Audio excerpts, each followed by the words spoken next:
Series 3 is kindly supported by Eagle Point Credit Management. Eagle Point Credit Management is a specialist investment manager principally focused on income-oriented credit investments in niche and inefficient markets. Founded by Thomas Majewski in partnership with Stone Point Capital in 2012, Eagle Point currently manages over $7.8 billion in AUM. Investment strategies pursued by the firm include collateralized loan obligations, CLOs, portfolio debt securities, and other opportunities across the credit universe. Currently, Eagle Point is the largest investor in CLO equity in the world and one of the largest non-bank lenders focused on providing financing solutions to credit funds. You can learn more about Eagle Point at eaglepointcredit.com. Women often have very different life circumstances from those of men and varying degrees of experiences with finances, which calls for a slightly nuanced approach when it comes to engaging women around the topic of money and investments. And there aren't many of us doing that really well. Frankly, women deserve better. And our research tells us the women we surveyed are less satisfied in every dimension of their personal financial situation compared to men, including their level of debt, knowledge and confidence, salary, how she spends, how much she earns, and her level of savings and investments, every aspect of their financial circumstances. And that tells me we have a lot of work to do.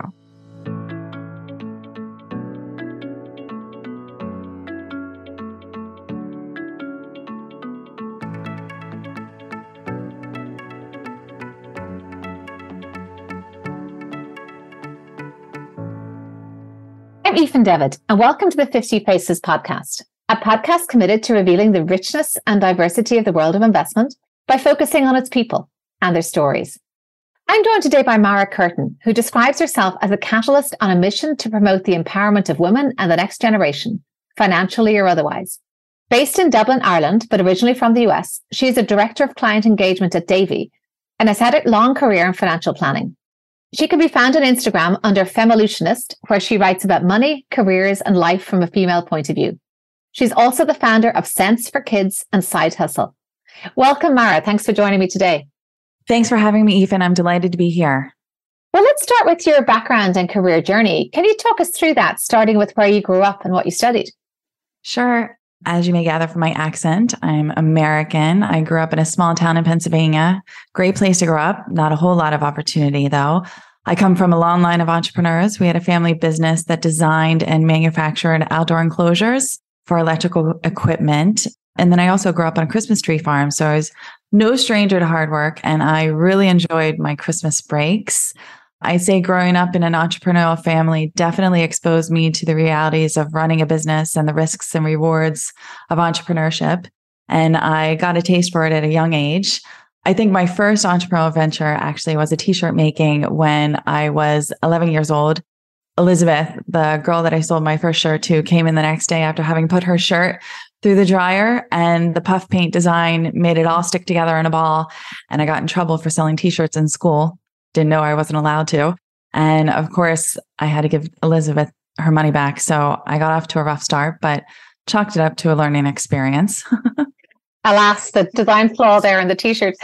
And given the entrepreneurial start, you mentioned hard work, hustle, maybe resilience. How did that then turn you towards financial planning?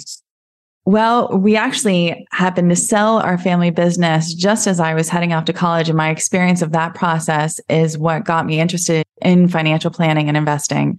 So I was one of the lucky ones who knew what I wanted to be at the age of 18. I knew I wanted to be a financial advisor.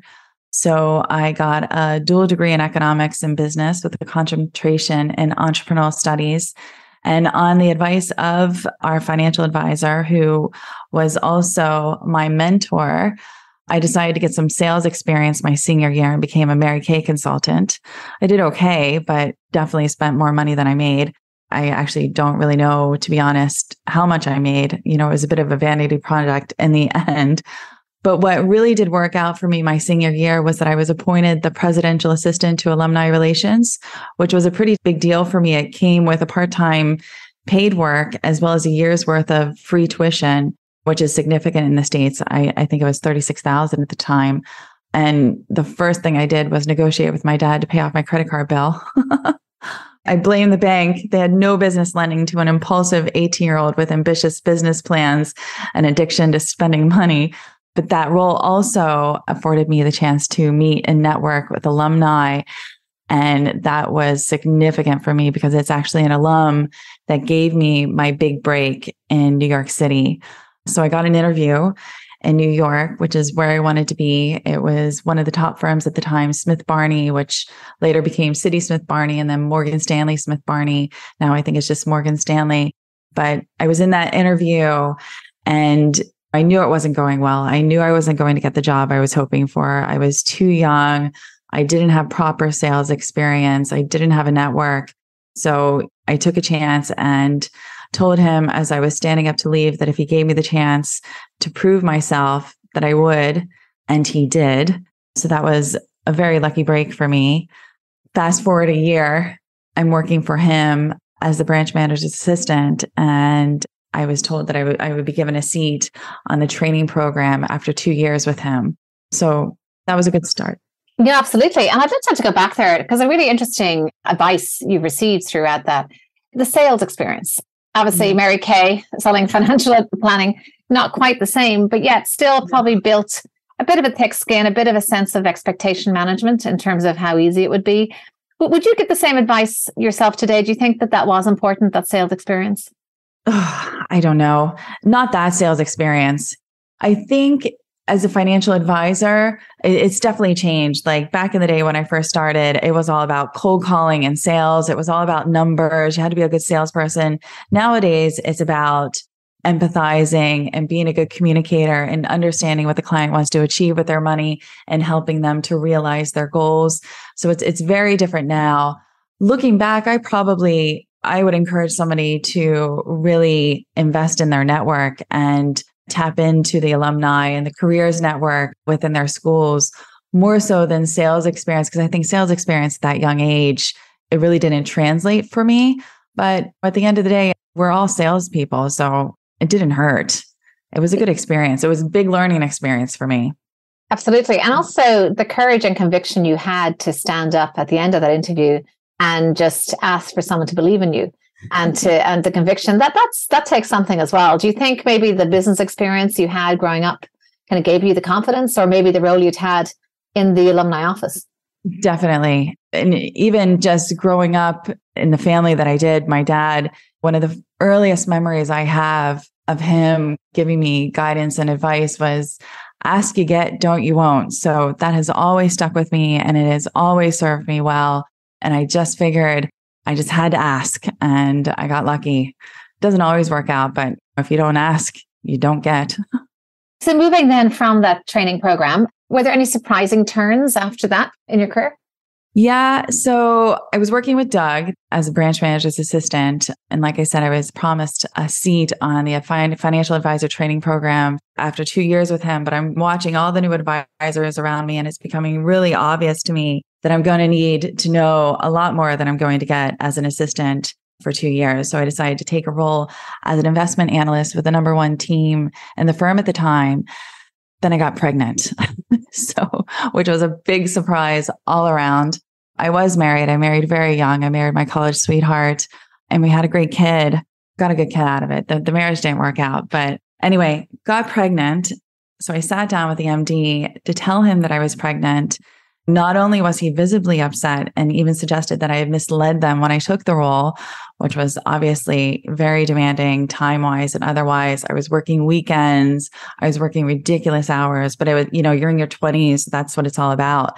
And that was just a shocking conversation. I mean, I had expected they wouldn't be thrilled, but I walked out of that meeting knowing that I couldn't continue working with them. It just wasn't an option. The way it was handled, I knew I wasn't wanted. And of course, I received a call from HR minutes after that meeting, and I was swiftly reassigned to what we've referred to as the bullpen, which consists of advisors in training. And I went from working in a very promising role with incredible learning opportunities to being a glorified secretary assisting 5 advisors. So it was completely demoralizing. And I learned a lot from that experience. And I got some good advice when I returned to the office from my 13 weeks of maternity leave I sat down with HR and I had a very direct conversation, which happened to result in me being accepted to the financial advisor training program that same year. And it was one of the best in the business. So I was really excited to be in that program. So it all worked out for me, perhaps better than it would have had I stayed where I was, especially given how they handled that situation. So sorry to hear that. I mean, it's already a stressful and emotional enough situation to be in, never mind to have such a hostile reception. So I would hope that that's something that will no longer happen. But thank you for sharing that, because I think it does provide insights into just what some women have to face. So moving on then, so now you're in Ireland. What was the trajectory that took you from the US to Ireland? And love to hear about that journey. So I married an Irish man for my sins, as they say, and moved to Ireland in 2013. And I've been living and working here for nearly a decade now. I grew up in a small town, as you know, and I wanted to spread my wings. And once I got a taste of the city, there was no going back. New York City was a great experience for me, but I also knew that I wanted to get out before I was consumed. And I really landed on my feet here in Dublin. It's really the perfect in between, not too big, not too small, and a great place to raise a family. So I'm really happy here. Well, let's fast forward, because we actually met at a Women's Day event. We were speaking at a panel just at the beginning of COVID. And it was great to hear what you're working on, your perspective on not only private wealth in Ireland, but also empowering women, as well as financial literacy. So we have a few things to talk through. We'll start with the wealth advisory side. Can you talk about engaging clients, the client experience, and how you bring your global roots to bear? Sure. I guess in terms of a little bit of background and where I'm at and why I'm focused on women, I'll say that I've spent the entirety of my career, over 20 years now, in financial services, which includes what was, in my opinion, one of the toughest times on Wall Street, the global financial crisis of 08, 09. I was a few years into building my financial advisory practice, and I was suddenly facing what was, in my opinion, one of the toughest times on Wall Street. And I learned loads from that experience. But one thing that really stuck with me was that women suffered the most. And it wasn't that women were losing any more money than the men I was advising. They were mostly one in the same household. It was simply that women lacked an understanding of the financial markets. So they weren't prepared for the volatility. And that caused many of them extreme anxiety and fear. But what I found was that as women became more educated, they became more comfortable with the ups and downs of markets and more confident in their abilities to make long-term financial decisions for themselves. And that experience shaped my focus from then on and very much drives what I do in my work today. So obviously a big focus for me is around how we help more women to get engaged in their financial lives and investing for their future. We know from research that 80% or more of all consumer purchasing decisions are made by women, but they're typically very hands-off when it comes to the financial planning and investing aspect of managing their money. This may be reflective of traditional gender roles and women simply opting out and leaving the investing to the men, or it could be as a result of standard industry practice simply not suiting a woman's style.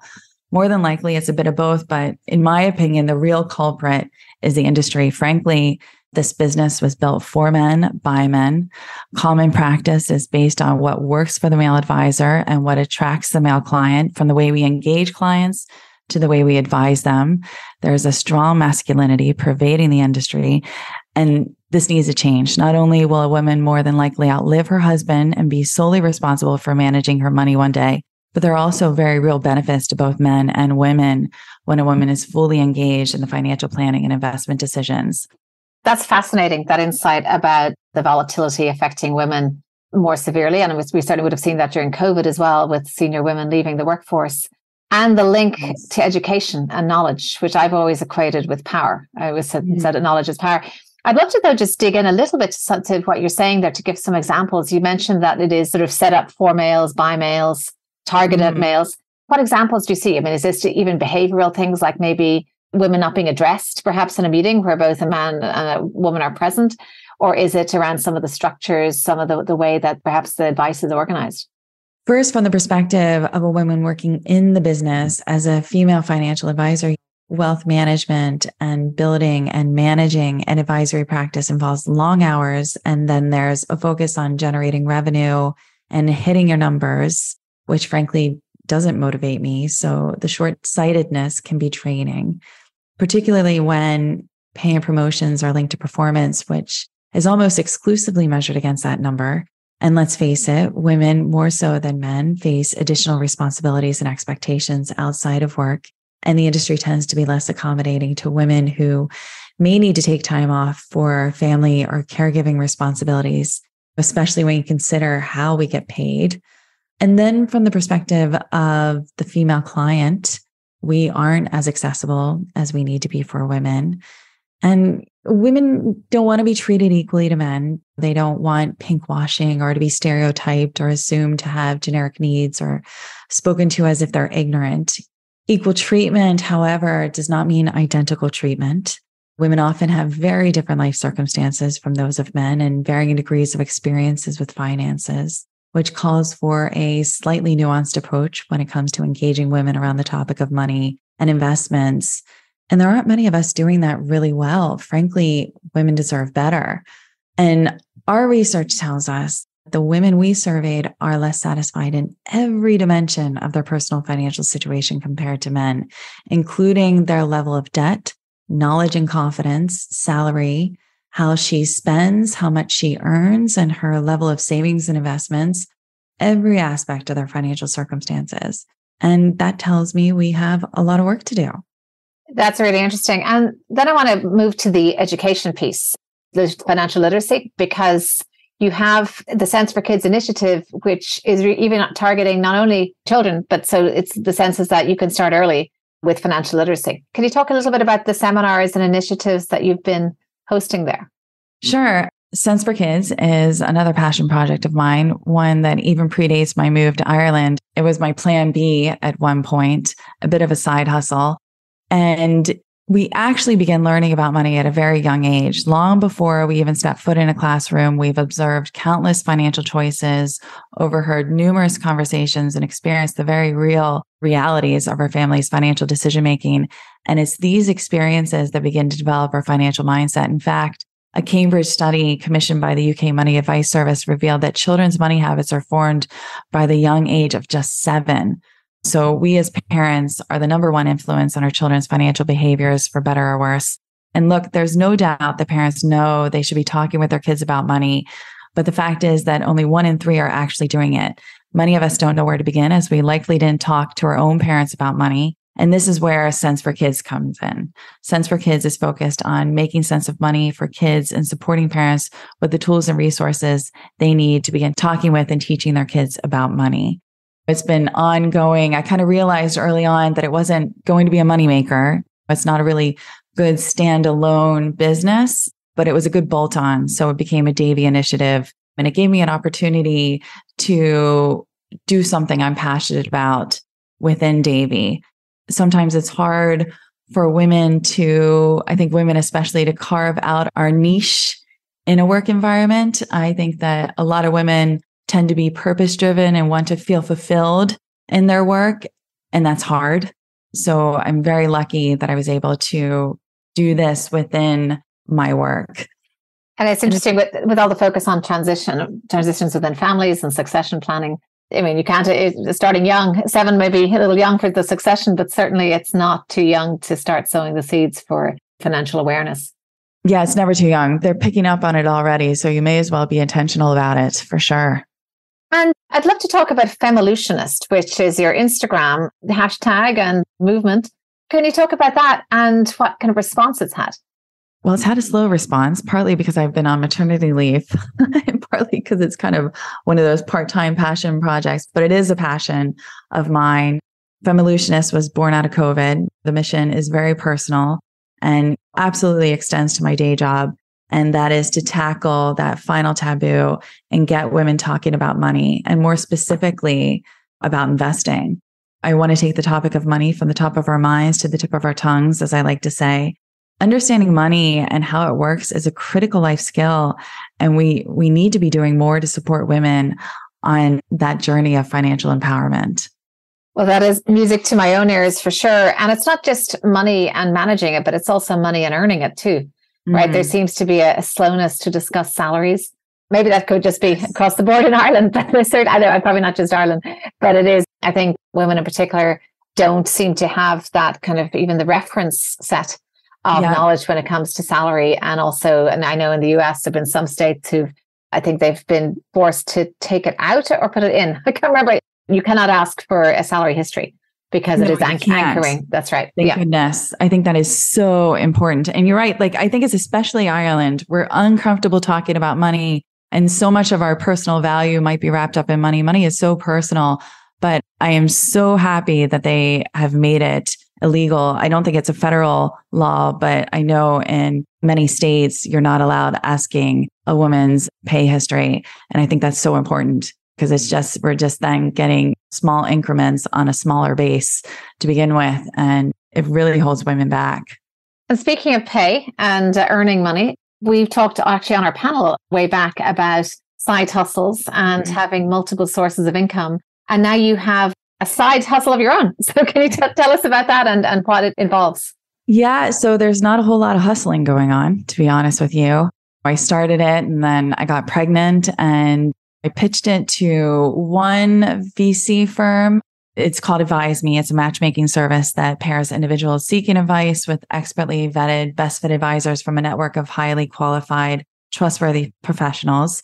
Frankly, finding a good advisor that you know you can trust is not easy. And there's a crisis of confidence in the industry, which leads to an advice gap and an inability for individuals to make well-informed decisions for themselves, potentially leading to very poor outcomes. And this particularly affects women.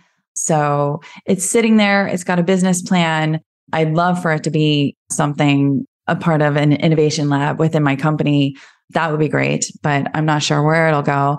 But that aside, I think side hustles play a really important role, especially for women, by bringing more financial freedom and flexibility into our lives.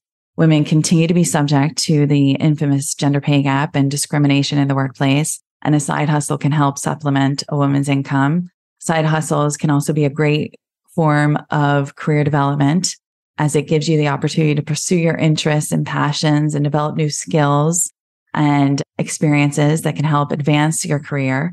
And women are also forever in search of that work-life balance, which, spoiler alert, it doesn't exist. But a side hustle can give a woman that flexibility they need to work on their own terms. Bottom line, diversifying your income protects your financial independence and well-being. And there's also research that shows we're more confident pushing for promotions and taking career risks when we're in good shape financially. So anything we can do to boost our financial picture. Well, let's move to then a topic I know you're going to have a view on, which is diversity, because I ask every single guest this. We talk about diversity in finance. I'd love to hear about what you've seen in terms of how many women have been around you as you work, how you've seen that change as you've gone throughout your career in financial planning, maybe comparing the US to Ireland, and just where we stand today. Are you optimistic? I am optimistic. I have to. I'm an optimist by nature. I'm definitely optimistic, but we have a long way to go and we're moving very slowly. I spent my entire 20-year career in financial services. And even before that, women would have made up the minority of my economics and entrepreneurship classes. So, I got used to the lack of diversity and scarcity of women in my chosen field. That said, when I moved to Ireland, it was a whole another level of patriarchy. And, I couldn't put my finger on it at first, but then on reflection and talking to people, many of the men leading our organizations here in Ireland spent their most formative years in single-sex schooling, where the women in their lives were their mothers, their minders, their teachers, sisters, lovers, all relationships rife with biases. And the lack of exposure to individuals of the opposite sex in the classroom can lead to negative attitudes and misconceptions about the other gender, and can even intensify gender-based discrimination. For Ireland in particular, I personally believe that the proliferation of single-sex schooling still in existence today is perpetuating biases and gender stereotypes and is not adequately preparing students and our future leaders for the diversity of experiences and perspectives they'll encounter in the real world, like the workplace, for instance. And this has knock-on effects in relations to the careers we choose and the skills we develop. Social priming and education in Ireland, and frankly, all over the world, has actively discouraged women away from finance as a career and investing as a life skill.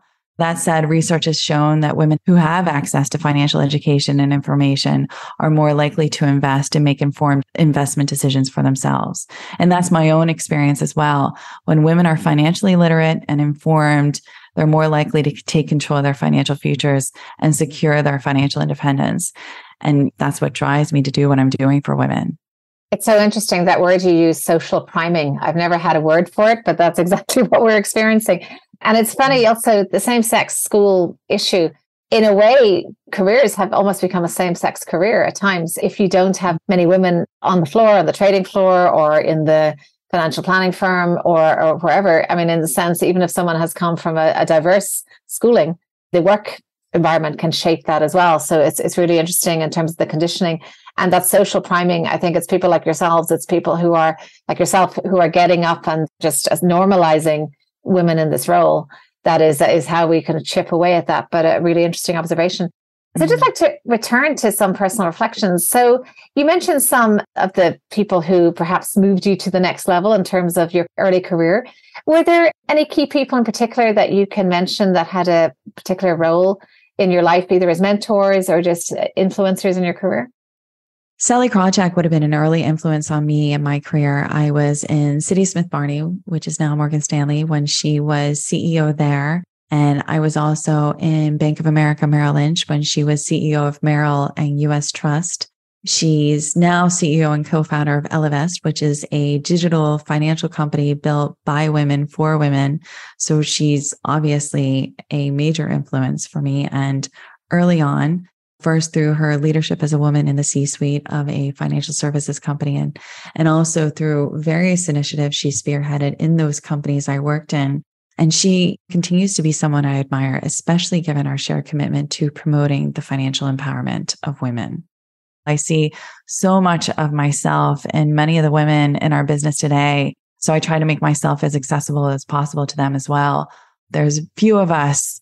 So the more we do for each other and build each other up, the better. And is there any creed or motto that you live every day as you go through your career and as you maybe try to mentor these women coming behind you?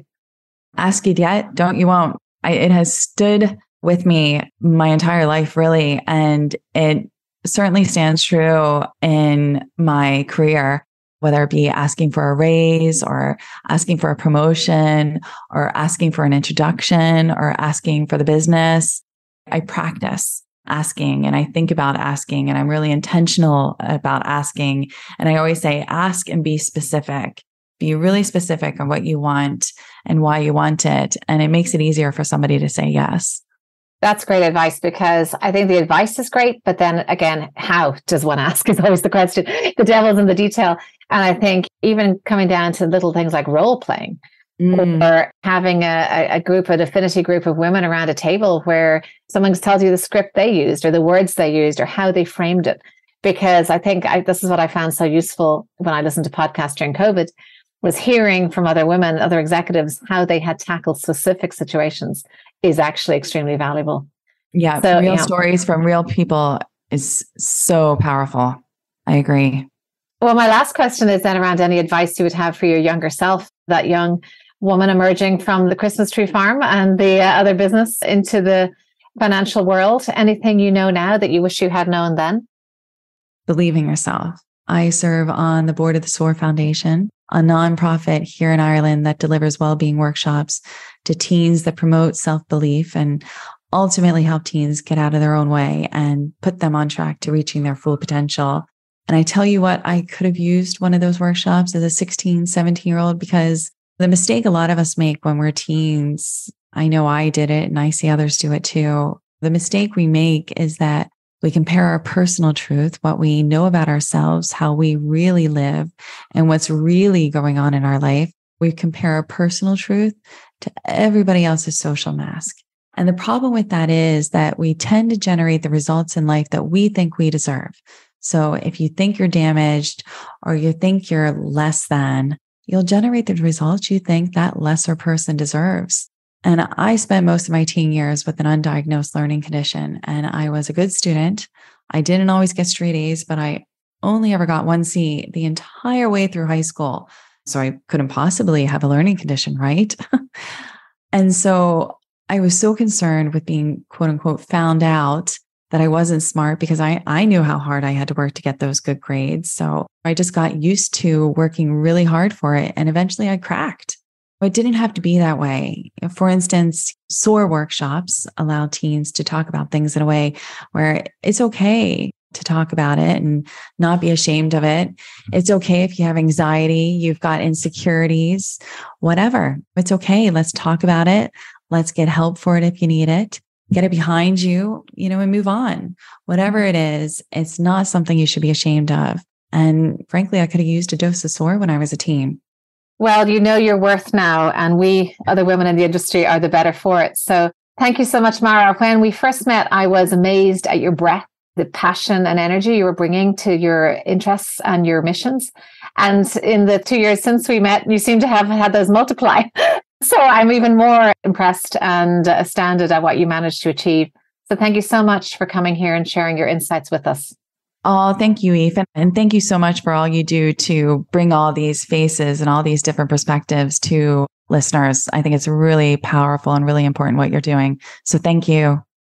I'm Aoife David. Thank you for listening to the 50 Faces podcast.